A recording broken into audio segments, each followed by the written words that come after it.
hadir di tengah-tengah Engkau Tuhan pengasih penyayang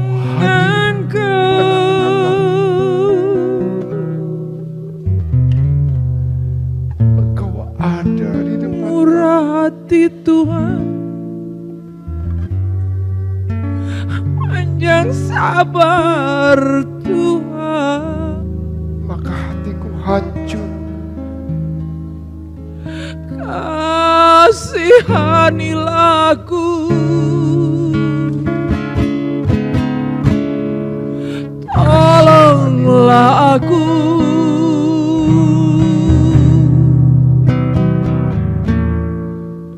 kasihanilah aku, ampunilah.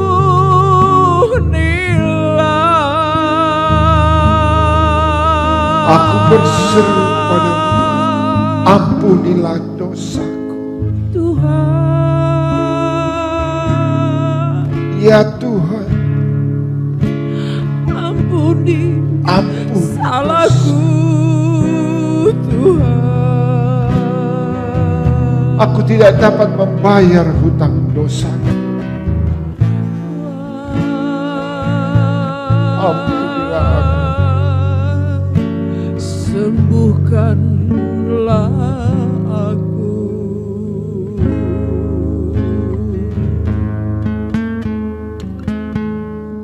Akuilah Tuhan saudaraku, bahwa Dia adalah penguasa atas hidupmu. Kami patahkan dan oleh bilur-bilur Yesus menyembuhkan pada malam hari ini. Haleluya! Stroke 8 tahun disembuhkan oleh Tuhan Yesus.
So when we are afraid, we put our trust in God. Jesus loves you and He hears you.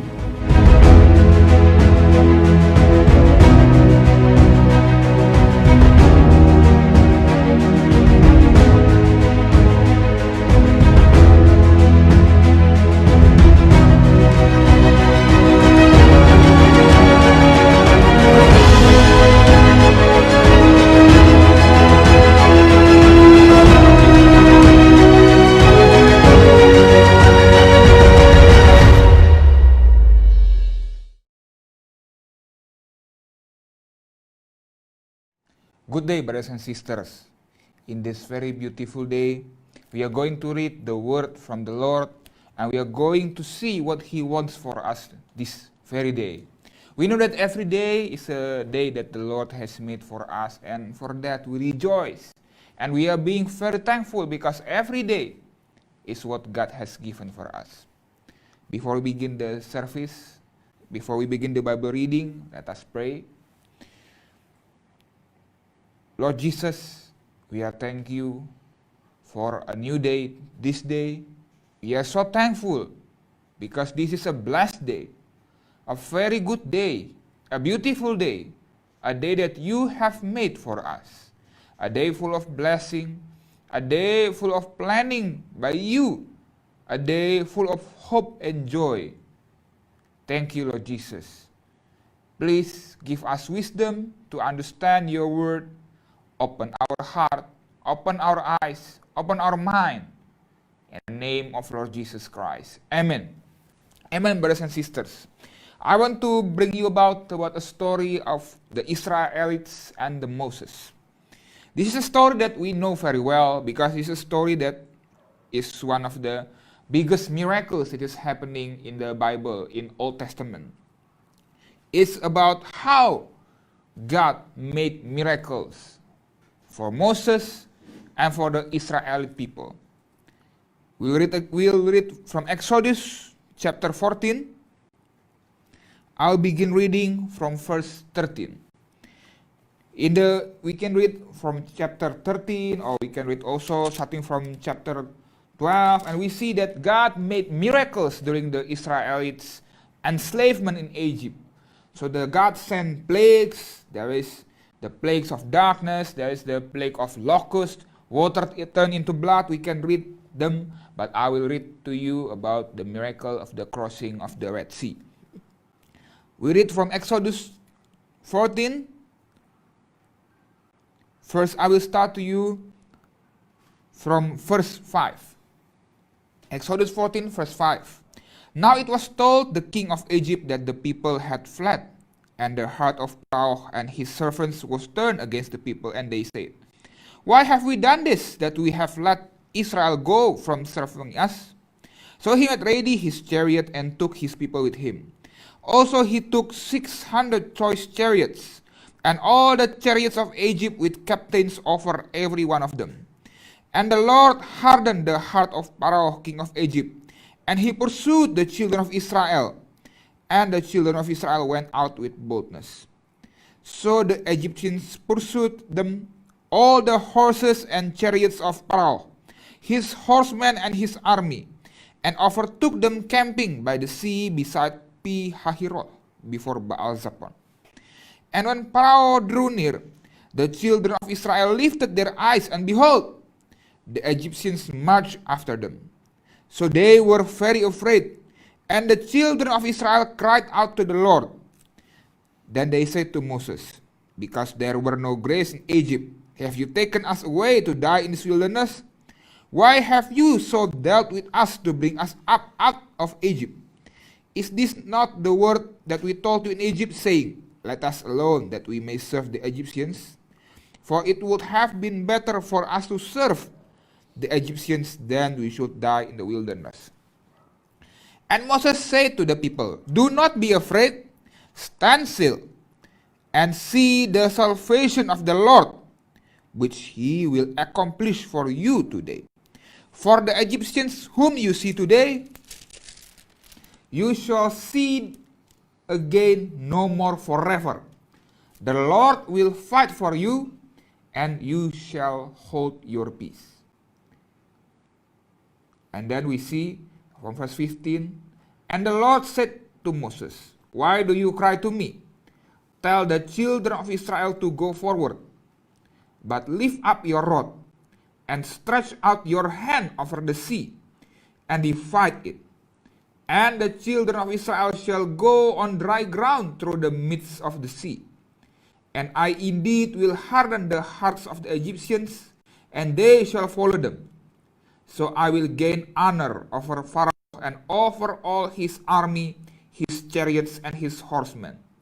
Then the Egyptians shall know that I am the Lord, when I have gained honor for myself over Pharaoh, his chariots and his horsemen. And the angel of God who went before the camp of Israel moved and went behind them. And the pillar of cloud went from before them and stood behind them. So it came between the camp of the Egyptians and the camp of Israel. Thus it was a cloud and darkness to the one, and it gave light by night to the other, so that the one did not come near the other all that night. Then Moses stretched out his hand over the sea, and the Lord caused the sea to go back by a strong east wind all that night, and made the sea into dry land, and the waters were divided. So the children of Israel went into the midst of the sea on the dry ground, and the waters were a wall to them on their right hand and on their left. And the Egyptians pursued and went after them into the midst of the sea, all Pharaoh's horses, his chariots, and his horsemen.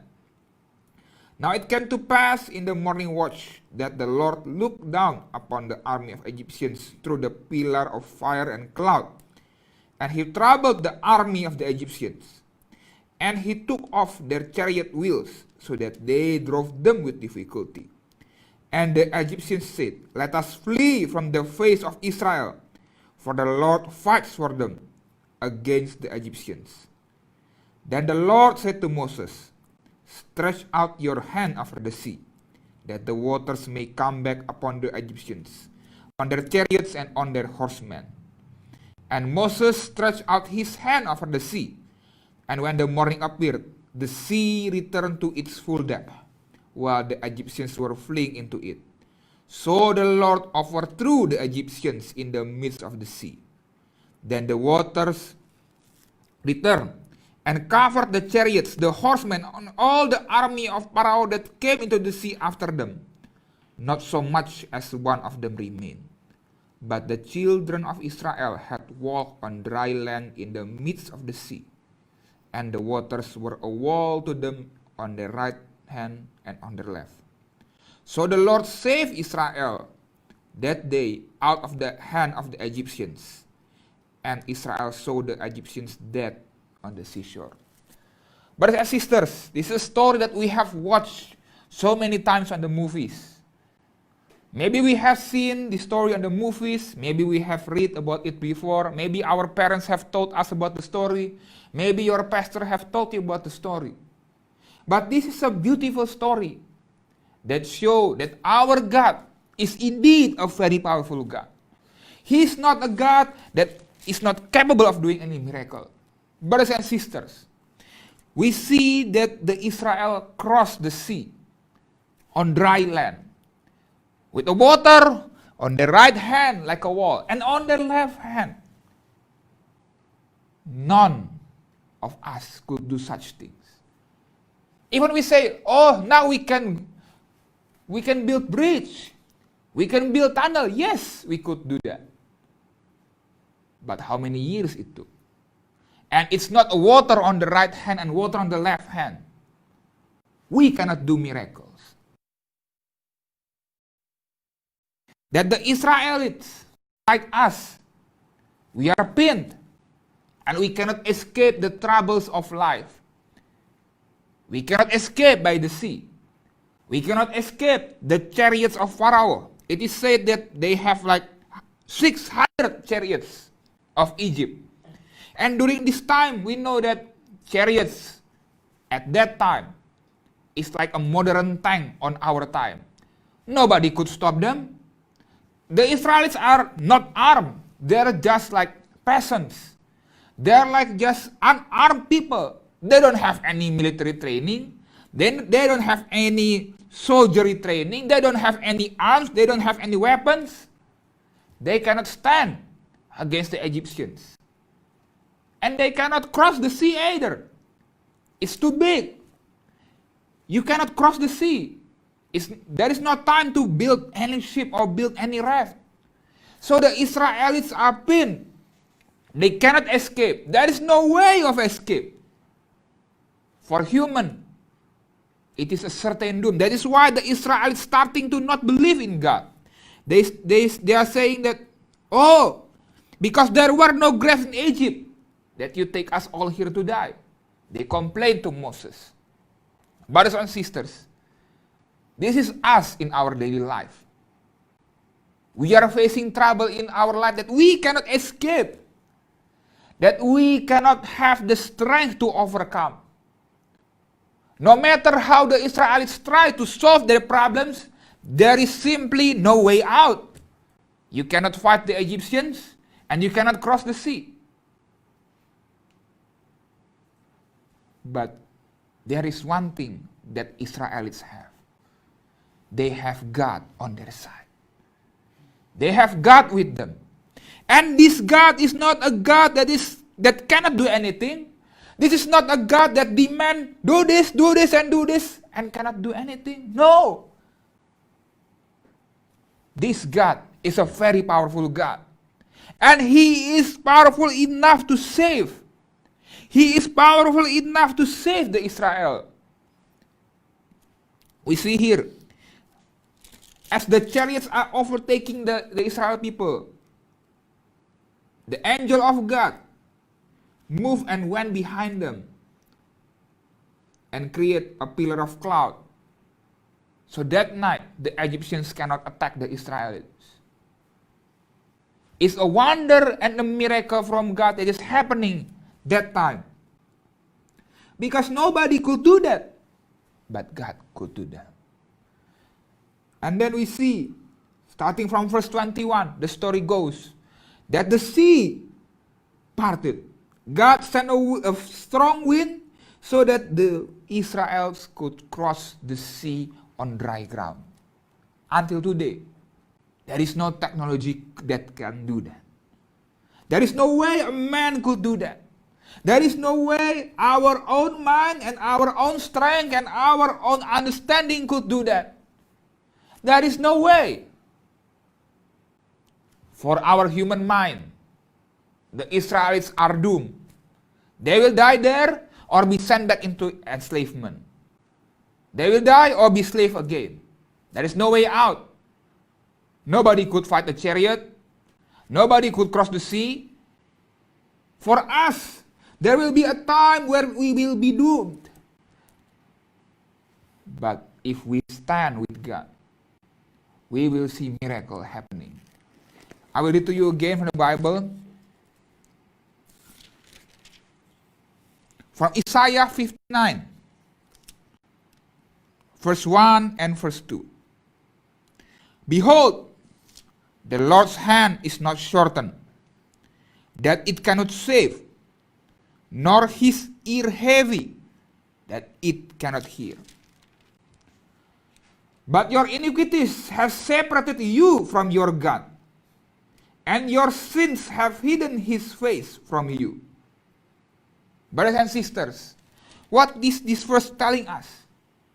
Sometimes in life, we see that there is no help. We see that there is no salvation. We see that there is no assistance. And we ask God, why you do this to me? That's because we are sinning. That's because we are leaving God. We see that our God is a wonderful God that is capable of doing miracles in life, that is able to make the sea into dry land. A God of wonder and a God of miracle. But in life, we are like the Israelites. We complain, God, why you don't help me? Well, God, why you don't do this to me? In our problems, we blame God for everything. But in our happy times, we don't thank God.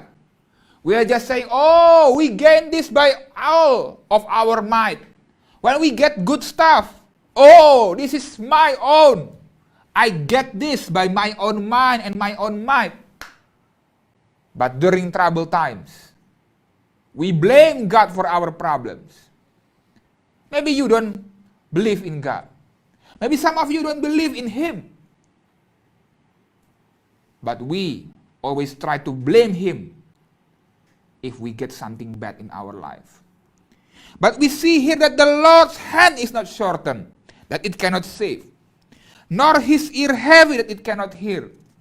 But the problem of us is that we are separated from him. We are separated from him because we are sinning in our life, that his face is hidden from us. Our God is a God of wonders and miracles.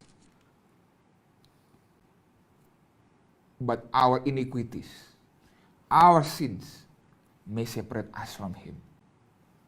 And we see here in verse 3, for your hands are defiled with blood, and your fingers with iniquity. Your lips have spoken lies. Your tongue has muttered perversity. Brothers and sisters, our sin made us separate from the Lord. Our sin made us cannot go into God. Our sin make us separate from God. There is no way we could come to God. There is no way we could go to God. There is no way, because we are all separated from God because all of our sins. You and I, we are all separated from God if we are sinning. And separation from God make us we cannot see the help of the Lord. Brothers and sisters, there is no way we could get through of this separation. There is no way we could jump over this chasm between us and God. There is no way we could go to Jesus if we don't clean ourselves. Brothers and sisters, but how we could make our sin become no more? We can only come by the blood of Jesus Christ. I will read to you again a final verse.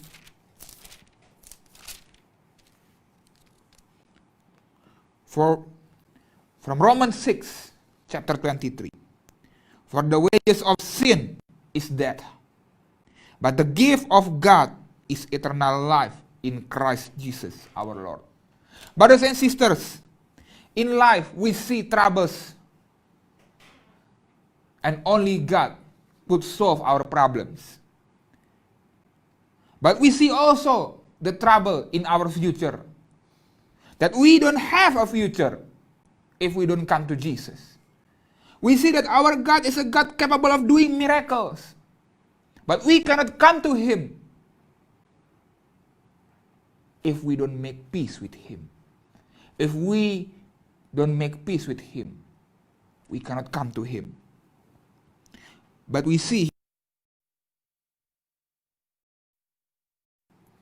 but the gift of God is eternal life.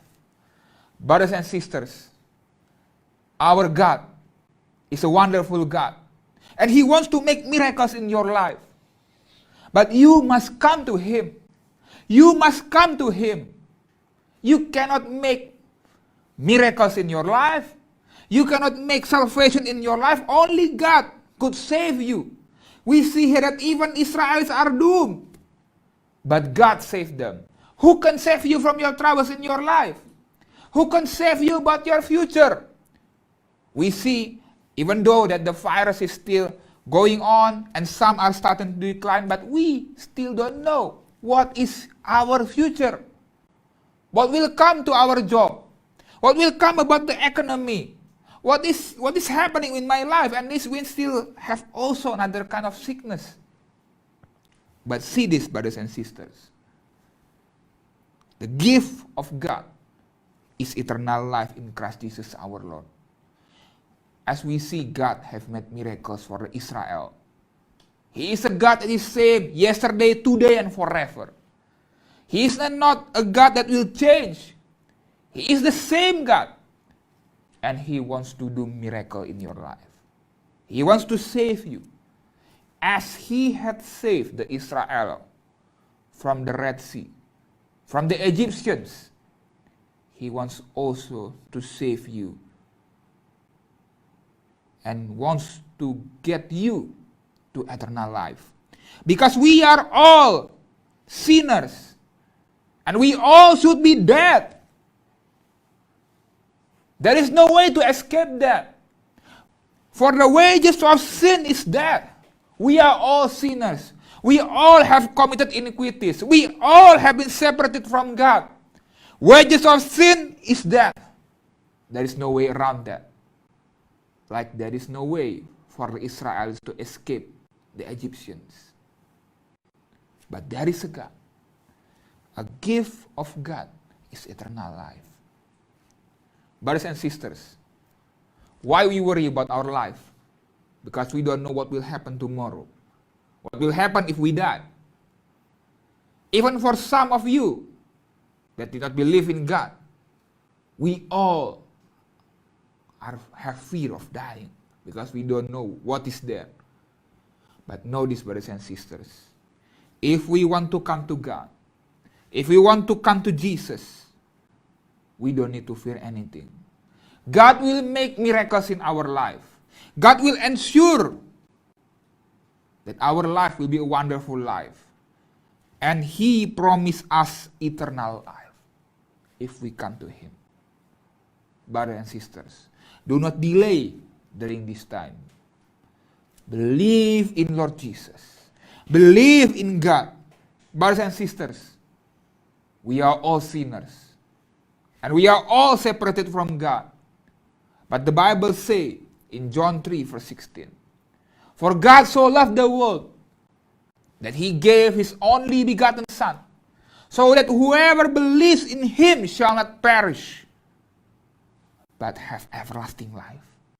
We all should have perished, brothers and sisters, you and me. Our good deeds are useless. We cannot make miracles. We cannot cross the sea. We cannot stop the Egyptians. We cannot set us free. We cannot do anything. But Jesus. Here comes Jesus. And He wants to save us. He wants to give us a life of eternal life. Brothers and sisters, this is a time to believe in Him. Brothers and sisters, believing in the powerful God is a very wonderful thing. The greatest miracle that could happen in our life is salvation. And He will also do other miracle in your life.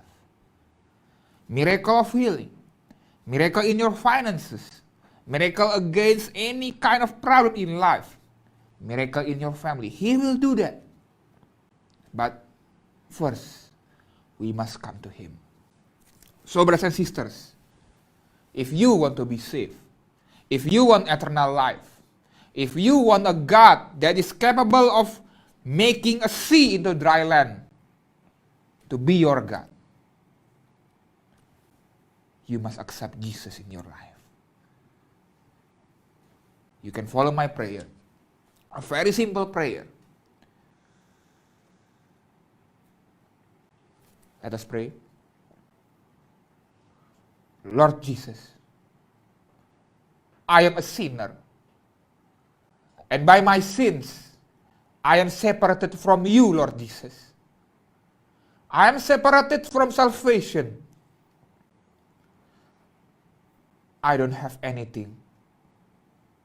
Lord Jesus, but today, I want you to be in my life.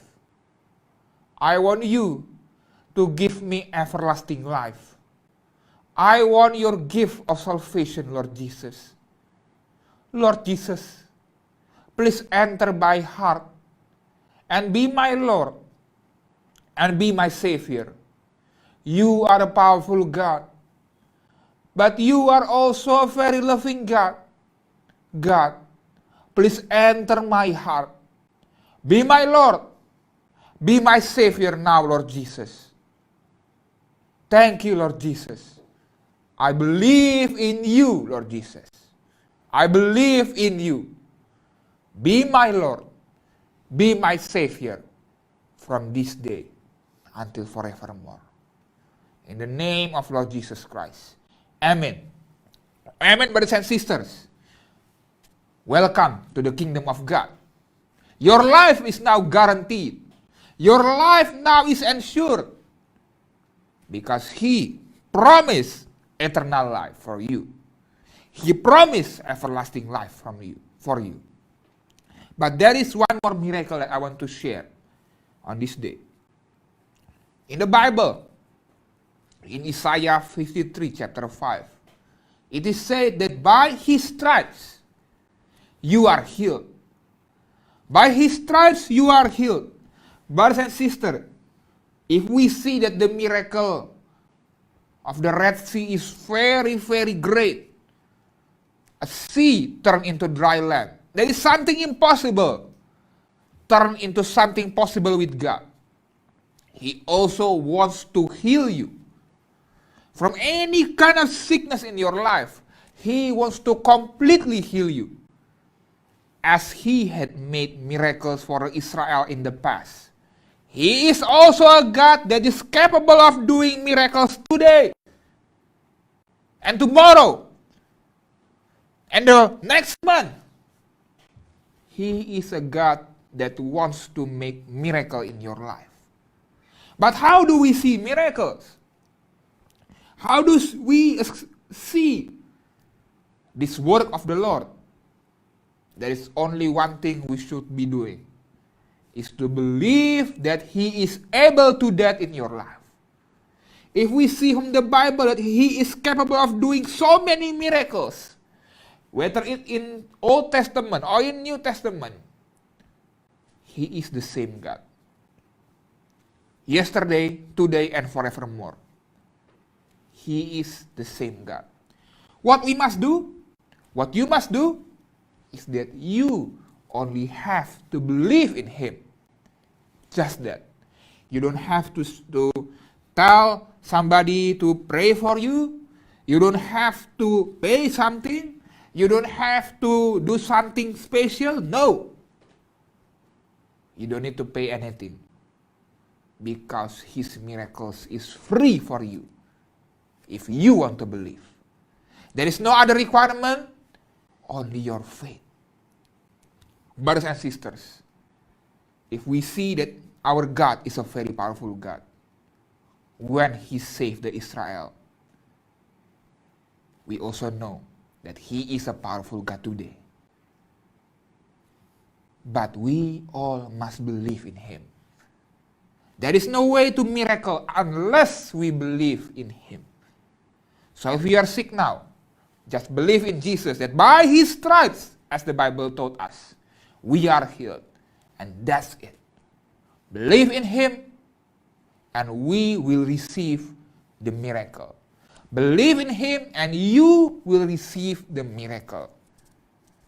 We will pray together, but it is your faith that could make miracle happen in your life. Let us all pray.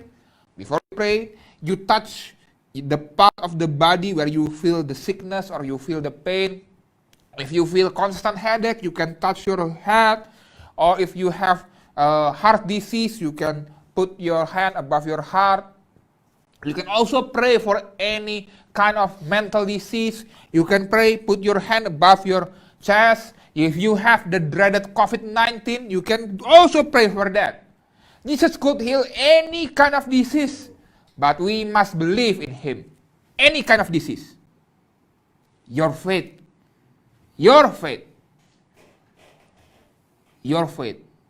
will make God make miracles in your life. Let us pray all together, brothers and sisters. Close your eyes and put your hand where you feel the sickness. Lord Jesus, I believe in you, Lord Jesus. I believe that you are a God that is capable of doing miracle. You are a God that could heal any kind of disease. That you are a powerful God, Lord Jesus. I believe in you, Lord Jesus. I believe in your miracle, Lord Jesus. And by your stripes, I am completely healed, Lord Jesus. I have faith on you, Lord Jesus. Thank you, Lord Jesus. I believe in you.